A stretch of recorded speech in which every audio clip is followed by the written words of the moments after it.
In the heart of an African savanna, a remote village thrived amidst sprawling grasslands and acacia trees.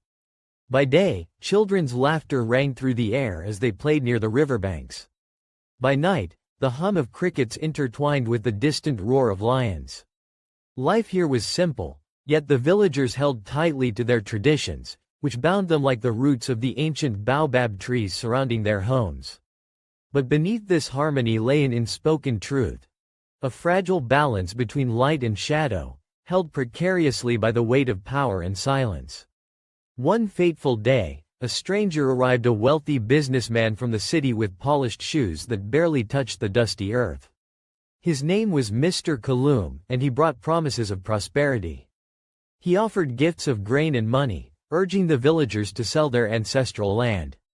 A new road, he explained with a rehearsed smile, will bring progress to your homes. At first, the elders were skeptical. The land was sacred, they said, a place where the spirits of their ancestors dwelled. But over weeks, Kaloum's silver tongue and generous offerings swayed some of the younger villagers. Whispers of doubt turned into murmurs of agreement. The road would mean schools, clinics, and markets. A better future for their children. The community soon split into two factions. Those who saw opportunity in change and those who saw desecration. Among them was Amina, a young mother who stood firmly against the sale. Our ancestors are watching, she would say, clutching her baby tightly. This land is our past and future.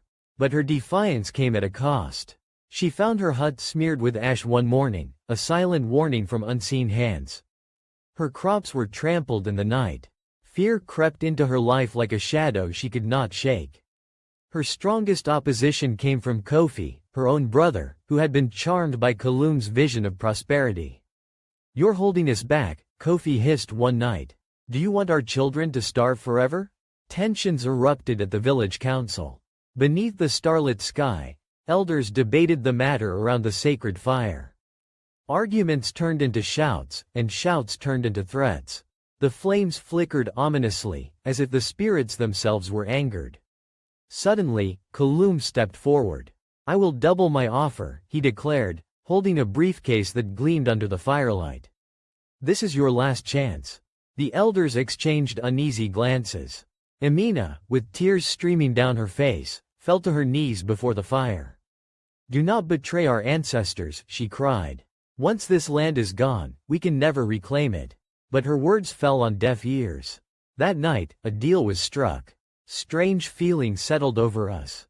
The lagoon seemed alive, shimmering with an ethereal glow, and the trees surrounding it whispered in the wind. In the center of the lagoon, a dark, swirling whirlpool bubbled ominously, and we knew this was where the sea witch resided.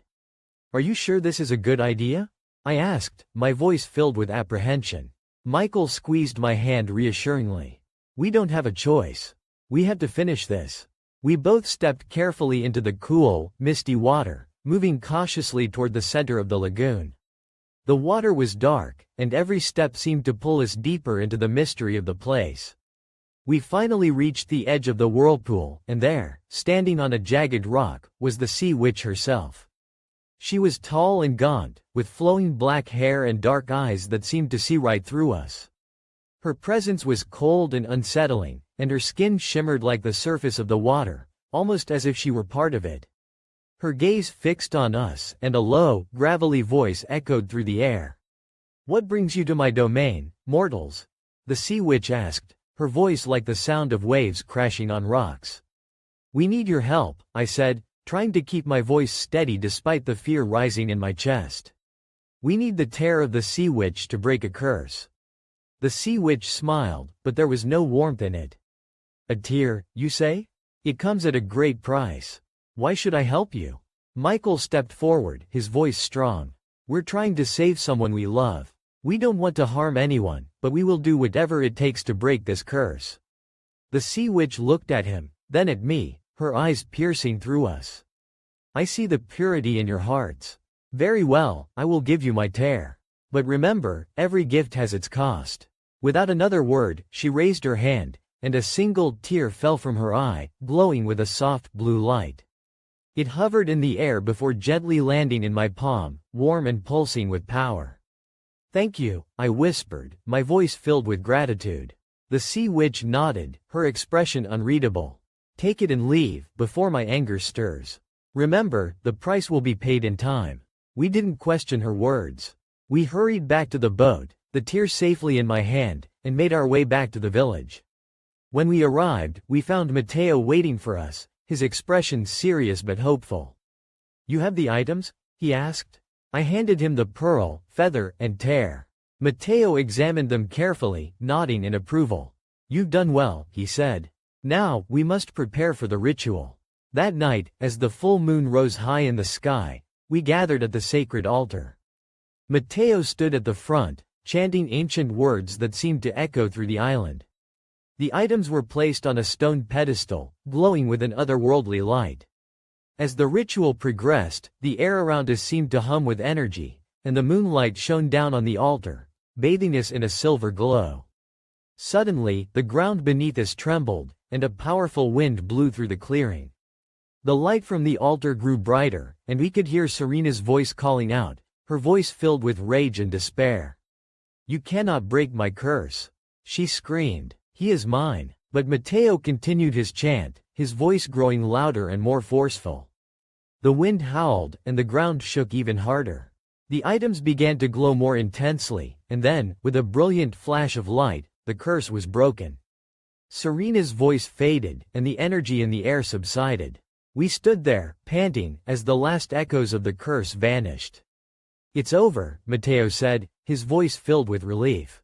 The curse is broken. We looked at each other, exhausted but triumphant. Michael pulled me into his arms, and I held him tightly, knowing that we had overcome a dangerous and impossible challenge together. The next morning, we woke to a calm, peaceful day. The island seemed to have returned to normal, with the soft sound of the waves and the birds singing in the distance. Serena was gone, and the threat had passed. But I couldn't help but feel a sense of gratitude for the experience. It had tested our strength and love, and it had brought us closer together.